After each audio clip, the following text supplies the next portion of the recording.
Part 2. The Tonal and the Nagual. Having to believe. I walked towards downtown on the Paseo de la Reforma. I was tired. The altitude of Mexico City no doubt had something to do with it. I could have taken a bus or a taxi, but somehow in spite of my fatigue I wanted to walk. It was Sunday afternoon. The traffic was minimal and yet the exhaust fumes of the buses and trucks with diesel engines made the narrow streets of downtown seem like canyons of smog.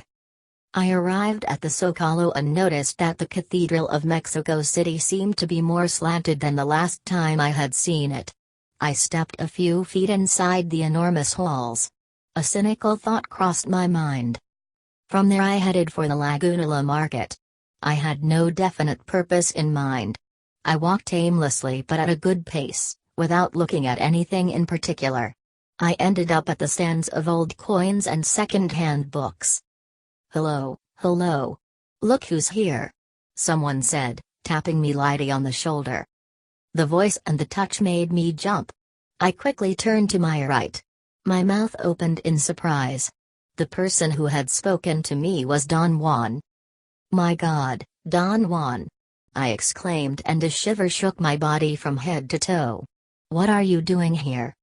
"What are you doing here?" he retorted as an echo. I told him that I had stopped in the city for a couple of days before venturing into the mountains of central Mexico to search for him. "Well, let's say then that I came down from the mountains to find you," he said, smiling. He patted me on the shoulder several times. He seemed to be glad to see me. He put his hands on his hips and swelled his chest and asked me whether or not I liked his appearance. It was only then that I noticed he was wearing a suit. The full impact of such an incongruity hit me. I was dumbfounded. "How do you like my tukich?" he asked, beaming. He used the slang word tukich instead of the standard Spanish word traje for suit. "Today I'm in a suit," he said as if he had to explain, and then, pointing to my open mouth, he added, "Close it. Close it." I laughed absent-mindedly. He noticed my confusion. His body shook with laughter as he turned around so I could see him from every angle. His attire was incredible. He was wearing a light brown suit with pinstripes, brown shoes, a white shirt, and a necktie. And that made me wonder if he had any socks on, or was he wearing his shoes without them? What added to my bewilderment was the maddening sensation I had that when Don Juan tapped me on the shoulder and I turned around I thought I had seen him in his khaki pants and shirt, his sandals and his straw hat, and then as he made me aware of his attire, and as I focused my attention on every detail of it, the complete unit of his dress became fixed, as if I had created it with my thoughts. My mouth seemed to be the area of my body which was most taxed by the surprise. It opened involuntarily. Don Juan touched me gently on my chin, as if he were helping me to close it. "You certainly are developing a double chin," he said and laughed in short spurts. I became aware then that he did not have a hat on, and that his short white hair was parted on the right side. He looked like an old Mexican gentleman, an impeccably tailored urban dweller. I told him that to have found him there was so unnerving to me that I had to sit down. He was very understanding and suggested that we go to a nearby park. We walked a few blocks in complete silence and then we arrived at the Plaza Garibaldi, a place where musicians offered their services, a sort of musicians' employment center. Don Juan and I merged with scores of spectators and tourists and walked around the park. After a while he stopped, leaned against a wall and pulled his pants up slightly at the knees. He was wearing light brown socks. I asked him to tell me the meaning of his mysterious apparel. His vague reply was that he simply had to be in a suit that day for reasons that would be clear to me later. Finding Don Juan in a suit had been so unearthly that my agitation was almost uncontrollable. I had not seen him for several months and I wanted more than anything else in the world to talk with him, but somehow the setting was wrong and my attention meandered around. Don Juan must have noticed my anxiety and suggested that we walk to La Alameda, a more quiet park a few blocks away. There were not too many people in the park and we had no trouble finding an empty bench. We sat down. My nervousness had given way to a feeling of uneasiness. I did not dare to look at Don Juan. There was a long unnerving pause. Still without looking at him, I said that the inner voice had finally driven me to search for him, that the staggering events I had witnessed at his house had affected my life very deeply, and that I just had to talk about them. He made a gesture of impatience with his hand and said that his policy was never to dwell on past events. "What's important now is that you've fulfilled my suggestion," he said. "You have taken your daily world as a challenge, and the proof that you have stored sufficient personal power is the indisputable fact that you have found me with no difficulty whatever, at the precise spot where you were supposed to." "I doubt very much that I could take credit for that," I said. "I was waiting for you and then you showed up," he said. "That's all I know, that's all any warrior would care to know." "What's going to happen now that I've found you?" I asked. "For one thing," he said, "we won't discuss the dilemmas of your reason. Those experiences belong to another time and to another mood. They are, properly speaking, only steps of an endless ladder. To emphasize them would mean to take away from the importance of what's taking place now. A warrior cannot possibly afford to do that." I had an almost invincible desire to complain. It was not that I resented anything that had happened to me, but I craved solace and sympathy. Don Juan appeared to know my mood and spoke as if I had actually voiced my thoughts. "Only as a warrior can one withstand the path of knowledge," he said. "A warrior cannot complain or regret anything. His life is an endless challenge, and challenges cannot possibly be good or bad. Challenges are simply challenges." His tone was dry and severe, but his smile was warm and disarming. "Now that you are here, what we'll do is wait for an omen," he said. "What kind of omen?" I asked. "We need to find out whether your power can stand on its own," he said. "The last time it petered out miserably, this time the circumstances of your personal life appear to have given you, at least on the surface, all the necessaries to deal with the sorcerer's explanation. Is there a chance that you might tell me about it?" I asked. "It depends on your personal power," he said. "As is always the case in the doings and not doings of warriors, personal power is the only thing that matters. So far, I should say that you're doing fine." After a moment's silence, as if wanting to change the subject, he stood up and pointed to his suit. "I have put on my suit for you," he said in a mysterious tone. "This suit is my challenge. Look how good I look in it. How easy. Eh? Nothing to it." Don Juan did look extraordinarily well in a suit. All I could think of as a gauge for comparison was the way my grandfather used to look in his heavy English flannel suit. He always gave me the impression that he felt unnatural, out of place in a suit. Don Juan, on the contrary, was so at ease. "Do you think it is easy for me to look natural in a suit?" Don Juan asked. I did not know what to say. I concluded to myself, however, that judging by his appearance and by the way he conducted himself, it was the easiest thing in the world for him. "To wear a suit is a challenge for me," he said. "A challenge as difficult as wearing sandals and a poncho would be for you. You have never had the necessity to take that as a challenge, though. My case is different, I am an Indian." We looked at each other. He raised his brows in a silent question, as if asking for my comments.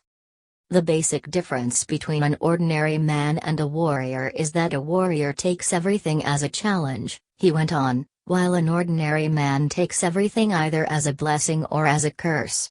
The fact that you're here today indicates that you have tipped the scales in favor of the warrior's way." His stare made me feel nervous. I tried to get up and walk, but he made me sit down. "You are going to sit here without fretting until we're through," he said imperatively. "We are waiting for an omen, we can't proceed without it, because it isn't enough that you found me, as it wasn't enough that you found Jenna Earl that day in the desert. Your power must round itself up and give an indication." "I can't figure out what you want," I said. "I saw something prowling around this park," he said. "Was it the ally?" I asked. No. It wasn't. So, we must sit here and find out what kind of omen your power is rounding up. He then asked me to give him a detailed account of how I had carried out the recommendations made by Don Gennaro and himself about my daily world and my relations with people. I felt a bit embarrassed. He put me at ease with the argument that my personal affairs were not private, because they included a task of sorcery that he and Don Gennaro were fostering in me. I jokingly remarked that my life had been ruined because of that task of sorcery and recounted the difficulties in maintaining my day-to-day world. I talked for a long time. Don Juan laughed at my account until tears were rolling down his cheeks. He slapped his thighs repeatedly. That gesture, which I had seen him do hundreds of times, was definitely out of place when it was done on the pants of a suit. I was filled with apprehension, which I was compelled to voice. "Your suit scares me more than anything you've done to me," I said. "You'll get used to it," he said. A warrior must be fluid and must shift harmoniously with the world around him, whether it is the world of reason, or the world of will. The most dangerous aspect of that shifting comes forth every time the warrior finds that the world is neither one nor the other. I was told that the only way to succeed in that crucial shifting was by proceeding in one's actions as if one believed. In other words, the secret of a warrior is that he believes without believing. But obviously a warrior cannot just say he believes and let it go at that. That would be too easy. To just believe would exonerate him from examining his situation. A warrior, whenever he has to involve himself with believing, does it as a choice, as an expression of his innermost predilection. A warrior doesn't believe, a warrior has to believe. He stared at me for a few seconds as I wrote in my notebook. I remained silent. I could not say that I understood the difference, but I did not want to argue or ask questions. I wanted to think about what he had said, but my mind meandered as I looked around. On the street behind us there was a long line of automobiles and buses, blowing their horns. At the edge of the park, perhaps 20 yards away, directly in line with the bench where we were sitting, a group of about 7 people, including 3 policemen in light gray uniforms, stood over a man lying motionless on the grass. He seemed to be drunk or perhaps seriously ill. I glanced at Don Juan. He had also been looking at the man.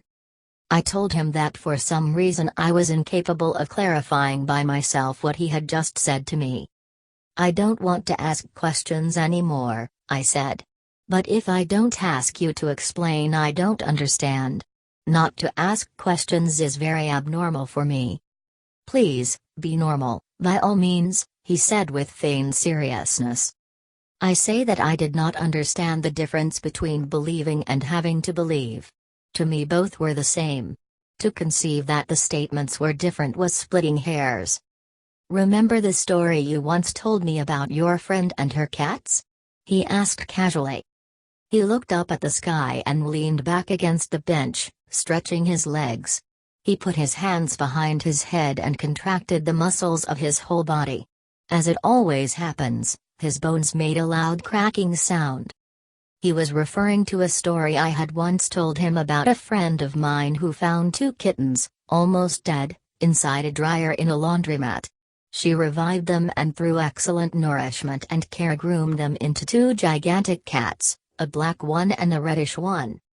2 years later she sold her house. Since she could not take the cats with her and was unable to find another home for them, all she could do under the circumstances was to take them to an animal hospital and have them put to sleep. I helped her take them. The cats had never been inside a car. She tried to calm them down. They scratched and bit her, especially the reddish cat, the one she called Max. When we finally arrived at the animal hospital, she took the black cat first, holding it in her arms, and without saying a word she got out of the car. The cat played with her, pawing her gently as she pushed open the glass door to enter the hospital. I glanced at Max. He was sitting in the back. The movement of my head must have scared him, for he dove under the driver's seat. I made the seat slide backwards. I did not want to reach under it for fear that he would bite or scratch my hand. The cat was lying inside a depression on the floor of the car. He seemed very agitated, his breathing was accelerated. He looked at me, our eyes met, and an overwhelming sensation possessed me. Something took hold of my body, a form of apprehension, despair, or perhaps embarrassment for being part of what was taking place. I felt a need to explain to Max that it was my friend's decision, and that I was only helping her. The cat kept on looking at me as if he understood my words. I looked to see if she was coming.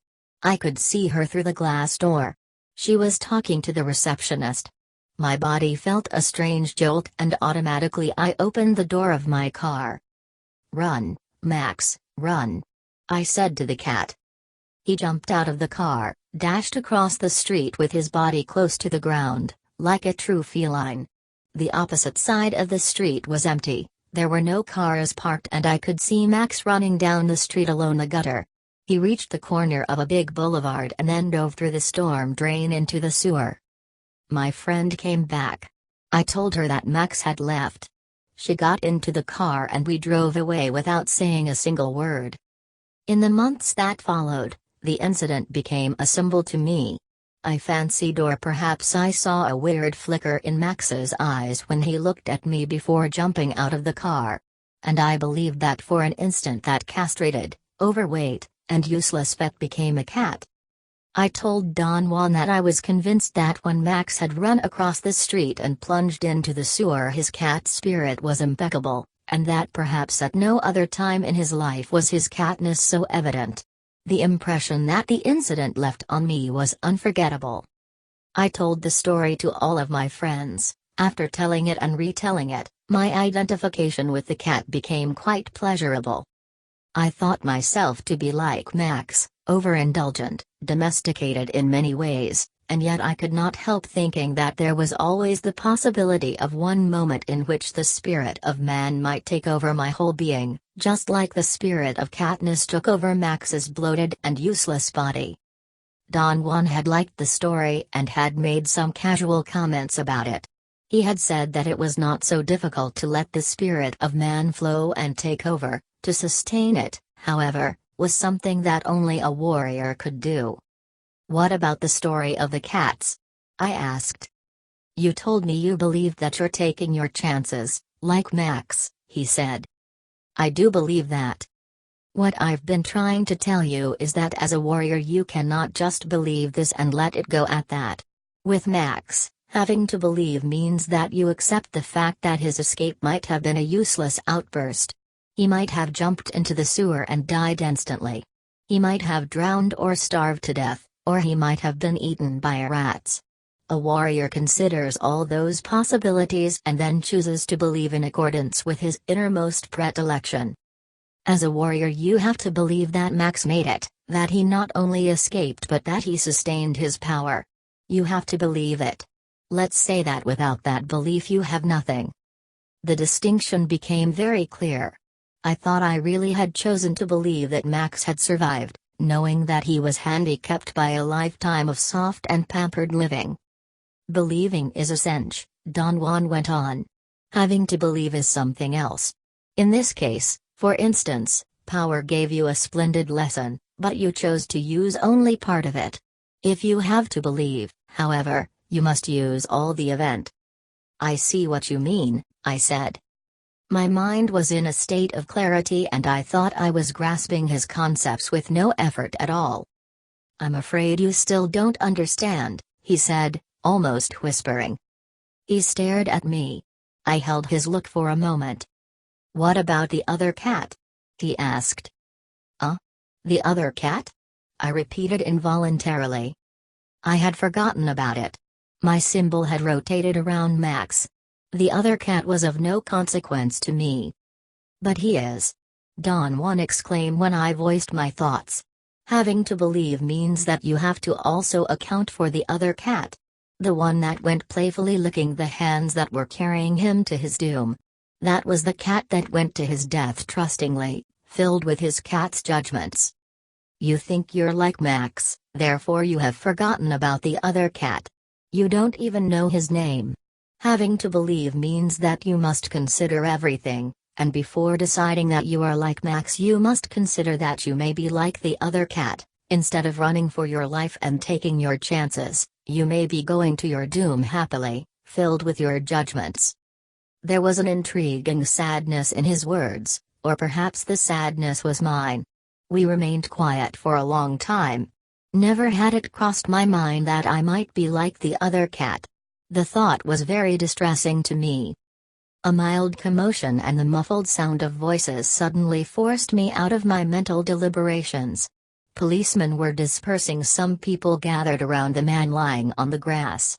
Someone had propped the man's head on a rolled-up jacket. The man was lying parallel to the street. He was facing east. From where I sat I could almost tell that his eyes were open. Don Juan sighed. "What a magnificent afternoon," he said, looking at the sky. "I don't like Mexico City," I said. "Why not?" "I hate the smog." He shook his head rhythmically as if he were agreeing with me. "I would rather be with you in the desert, or in the mountains," I said. "If I were you I would never say that," he said. "I didn't mean anything wrong, Don Juan. We both know that. It is not what you mean that matters, though. A warrior, or any man for that matter, cannot possibly wish he were somewhere else, a warrior because he lives by challenge, an ordinary man because he doesn't know where his death is going to find him. Look at that man over there lying on the grass. What do you think is wrong with him?" "He's either drunk or ill," I said. "He's dying," Don Juan said with ultimate conviction. "When we sat down here I caught a glimpse of his death as it circled around him. That's why I told you not to get up, rain or shine. You can't get up from this bench until the end. This is the omen we have been waiting for. It is late afternoon. Right now the sun is about to set. It is your hour of power. Look. The view of that man is only for us." He pointed out that from where we sat we had an unobstructed view of the man. A group of curious bystanders were gathered in a half-circle on the other side of him, opposite us. The sight of the man lying on the grass became very disturbing to me. He was lean and dark, still young. His black hair was short and curly. His shirt was unbuttoned and his chest was uncovered. He was wearing an orange cardigan sweater with holes in the elbows, and some old beat-up gray slacks. His shoes, of some undefined faded color, were untied. He was rigid. I could not tell whether or not he was breathing. I wondered if he were dying, as Don Juan had said. Or was Don Juan simply using the event to make a point? My past experiences with him gave me the certainty that somehow he was making everything fit into some mysterious scheme of his. After a long silence I turned to him. His eyes were closed. He began to talk without opening them. "That man is about to die now," he said. "You don't believe it, though, do you?" He opened his eyes and stared at me for a second. His look was so penetrating that it stunned me. "No. I don't believe it," I said. I really felt that the whole thing was too easy. We had come to sit in the park and right there, as if everything were being staged, was a man dying. "The world adjusts itself to itself," Don Juan said after listening to my doubts. "This is not a setup. This is an omen, an act of power. The world upheld by reason makes all this into an event that we can watch for a moment on our way to more important things. All we can say about it is that a man is lying on the grass in the park, perhaps drunk. The world upheld by will makes it into an act of power, which we can see. We can see death whirling around the man, setting its hooks deeper and deeper into his luminous fibers. We can see the luminous strings losing their tautness and vanishing one by one. Those are the two possibilities open to us luminous beings. You're somewhere in the middle, still wanting to have everything under the rubric of reason. And yet, how can you discard the fact that your personal power rounded up an omen? We came to this park, after you had found me where I had been waiting for you. You found me by just walking into me, without thinking, or planning, or deliberately using your reason, and after we sat down here to wait for an omen, we became aware of that man. Each of us noticed him in our own way, You with your reason, I with my will. That dying man is one of the cubic centimeters of chance that power always makes available to a warrior. The warrior's art is to be perennially fluid in order to pluck it. I have plucked it, but have you? I could not answer. I became aware of an immense chasm within myself, and for a moment I was somehow cognizant of the two worlds he was talking about. What an exquisite omen this is, he went on. And all for you. Power is showing you that death is the indispensable ingredient in having to believe. Without the awareness of death, everything is ordinary, trivial. It is only because death is stalking us that the world is an unfathomable mystery. Power has shown you that. All I have done myself is to round up the details of the omen, so the direction would be clear to you, but in rounding up the details, I have also shown you that everything I have said to you today is what I have to believe myself, because that is the predilection of my spirit. We looked each other in the eye for a moment. I remember a poem that you used to read to me, he said, moving his eyes to the side. About a man who vowed to die in Paris. How does it go? The poem was Cesar Vallejo's Black Stone on a White Stone. I had read and recited the first two stanzas to Don Juan countless times at his request.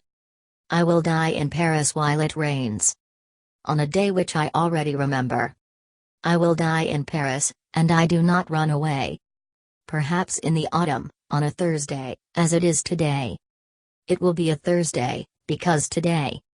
The Thursday that I write these lines. My bones feel the turn. And never so much as today, in all my road, have I seen myself alone. The poem summed up an indescribable melancholy for me. Don Juan whispered that he had to believe that the dying man had had enough personal power to enable him to choose the streets of Mexico City as the place of his death. We're back again to the story of the two cats, he said.